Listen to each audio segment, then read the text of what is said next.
Like, I'm not poly, but like, even just when everybody heard that like me and my husband had threesomes before, it was like, oh, she's willing to do that to keep a man. I'm like, nah. That was all me. That was all me. Like, but I hate the idea of people thinking like it's always the guy that wants this, that. So she introduced you to the poly life. It's like me introducing that, you know what I'm saying, to my husband, and it's just like, yo, this is what I. It all started on a quiet Sunday evening. The kind of night where everything feels too still, too silent, like the calm before something big. Aaron Pierre sat alone in his apartment, his phone lighting up every few seconds with notifications. Every single alert had one thing in common: Teyana Taylor's name. Her new video, her comeback performance, her interviews, her photos. It was everywhere. It wasn't just a comeback. It was a storm. And Aaron couldn't look away. He had spent months pretending he didn't care, acting like the breakup hadn't shaken him, like losing Teyana wasn't one of the biggest mistakes of his life. But tonight, something shifted. As he watched her on screen, strong, stunning, confident, it hit him. He had lost her for good. And this time, it wasn't because of the media or the rumors or anyone else. It was because of him. The breakup between Aaron Pierre and Teyana Taylor had already become one of Hollywood's messiest stories.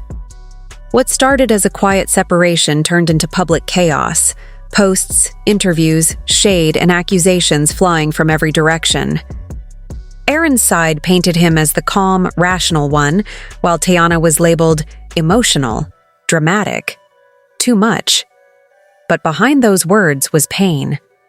The kind of pain that doesn't go away easily. When the news first broke, Aaron acted like nothing had changed. He smiled for the cameras, gave interviews about focusing on his work, and told fans he was doing fine. But everyone close to him could see the cracks. Late nights, canceled plans, and that empty look in his eyes that said more than any statement ever could. Meanwhile, Teyana disappeared. No posts, no interviews, no public appearances, just silence. But that silence was loud. It was rebuilding, refocusing, and rising. Months passed. Then suddenly one night she reappeared. Not with words, but with a performance that set the internet on fire. A surprise at an award show that no one saw coming. The lights dimmed, the music started, and out walked Teyana Taylor, looking like every ounce of pain had turned into power. The crowd went wild before she even sang a word. And when she did, her voice carried emotion that could break hearts and rebuild them at the same time. The lyrics hit different. They weren't just music, they were messages. You thought breaking me made you strong, but I was just learning how to fly. The crowd gasped. Everyone knew who she was talking about. Even Aaron knew. And as he sat there in that dim apartment, watching her own the stage, he felt something in his chest twist. That wasn't anger. That wasn't ego. That was regret. For the first time, Aaron realized that Teyana's silence wasn't weakness. It was preparation. Every tear she had cried had turned into fuel for this exact moment. While he was trying to prove he didn't care, she was proving she never needed him to begin with. The internet exploded that night. Hashtags about her comeback flooded timelines. Fans called her the real phoenix, rising from ashes that everyone thought would bury her. And deep down, Aaron couldn't deny it. She had won. But winning wasn't what hurt him. What hurt was realizing how much he had misunderstood her. He remembered the fights, the late-night arguments, the things he said in anger. He remembered telling her she was too much, when in reality she was just more than he could handle. He remembered the way she used to look at him when she was trying to save their relationship, and how he brushed it off like it didn't matter. But it mattered. It mattered more than anything. A few days after her performance, Aaron posted a cryptic story, just a black screen with the words, "Growth takes pain." Fans thought it was about his career, but those who knew him understood it was about her. Slowly, the man who once dismissed everything Teyana represented started to crumble. He stopped posting for weeks. He wasn't seen at events. He avoided interviews. Something was shifting inside him. Friends close to Aaron said he was replaying her songs, going through old pictures, scrolling through fan edits of their moments together. One source even said he wrote her a message, a long one, but never sent it. Maybe because he knew it wouldn't change anything. Maybe because he wasn't ready to face the truth. The truth being, he had lost the one person who saw him completely and still loved him anyway. Meanwhile, Teyana wasn't looking back. She was focused. She released new music, launched brand collaborations, and was spotted smiling again, genuinely smiling. When asked about Aaron in a recent interview, she didn't shade him, didn't name him. She simply said, "I wish peace for everyone who once knew me."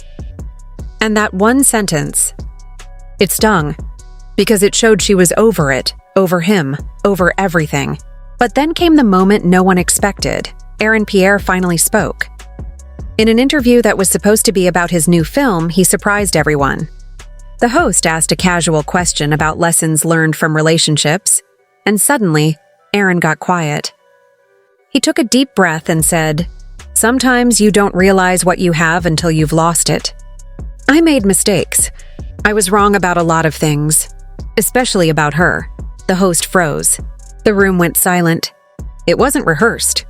It wasn't PR. It was real. He continued, "I thought strength was about control, but she taught me that real strength is about understanding. I didn't understand her when she needed me to, and I'll always regret that." His voice cracked. And for the first time, the public saw the real Aaron, not the actor, not the celebrity, but the man behind the walls. The clip went viral within hours. People flooded the comments saying, "It's about time he admitted it." Others wrote, "Too late now. She's already moved on." But one comment stood out more than all the rest. It came from Teyana's fan page, quoting her lyric, "I don't need closure when peace is mine." That line summed up everything. She didn't need his apology anymore, because her success had already spoken louder than his words ever could. Still, the moment had power. It showed growth, not just for Aaron, but for both of them. The same man who once mocked her emotions was now acknowledging her strength. The same woman who once begged for understanding now had the world clapping for her resilience. It was full circle, poetic in a way only real life can be. A few days after Aaron's confession, paparazzi spotted him at a cafe, sitting alone, wearing headphones. Someone nearby claimed they could hear Teyana's new song playing softly from his phone. Maybe it was coincidence. Or maybe he was finally listening, really listening, to her words, to her pain, to her truth. Teyana, on the other hand, posted a short clip of herself in the studio. No caption, just her laughing with her team, full of joy. But in the background, on the whiteboard behind her, fans noticed a phrase written in marker, "No hard feelings, just higher ceilings." It went viral instantly. Everyone took it as her subtle response to Aaron's interview. A classy, powerful reminder that she wasn't interested in revenge. She was interested in growth, and maybe that's what made this story so different. Teyana never needed to destroy him to win. She just needed to heal. And in doing so, she showed him what real power looks like. As weeks went by, the story started to fade from headlines.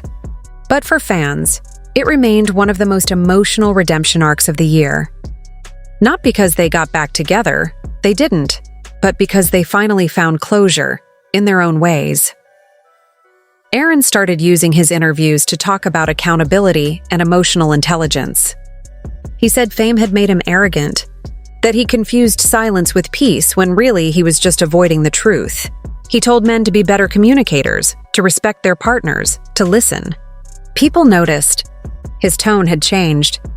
He wasn't trying to defend himself anymore. He was trying to understand. And as for Teyana, her comeback only grew stronger.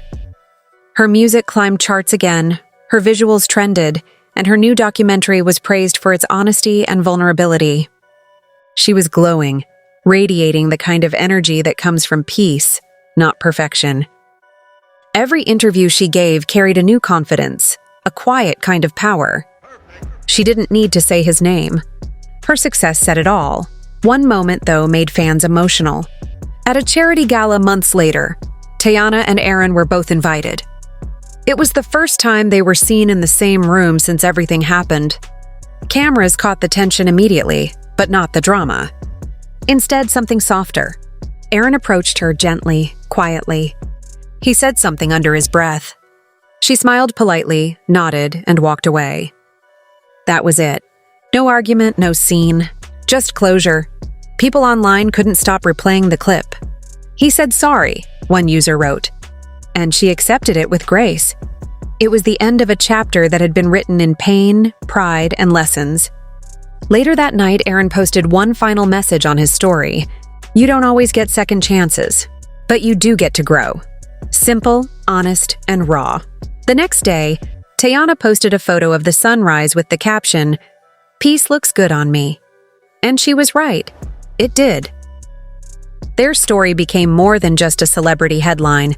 It became a symbol of growth, healing, and rediscovery after heartbreak. It reminded people that love doesn't always last forever, but the lessons it leaves behind often do. Aaron's regret wasn't about fame, public image, or reputation. It was about understanding too late what love truly means. Realizing that connection can't be replaced by attention, and that losing someone genuine hurts more than losing the spotlight. Teyana's strength, on the other hand, wasn't about revenge or proving a point. It was about rebuilding herself with grace, turning pain into purpose, and showing that the best kind of comeback doesn't require bitterness, just evolution.